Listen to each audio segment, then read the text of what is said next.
For some of the firefighters graduating from the FDNY Academy, the job is not just a family affair, it's a legacy.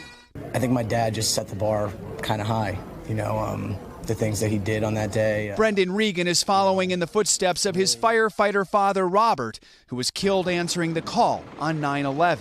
Throughout the process, it's definitely brought me closer to my dad, and as that happened, it only made me want to do the job more and more. 21 of today's graduates are children of men who died in the line of duty. 13 of them lost their dads on 9/11, including Greg Kumpel. I think you'd be surprised because I just wanted to play baseball growing up, and my brother was always the one that was, his little shadow. 6 of the graduates have seen their fathers pass away from illnesses linked to their time at Ground Zero. Robert Talarcio Jr.'s dad died of brain cancer 2 years ago. Making my dad proud, definitely something that he wanted me to always do. These 21 firefighters say they're like family now.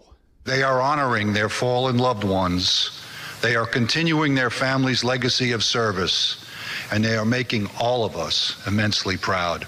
Keepers of a legacy shining bright through a new generation. Joe Fryer, NBC News, New York.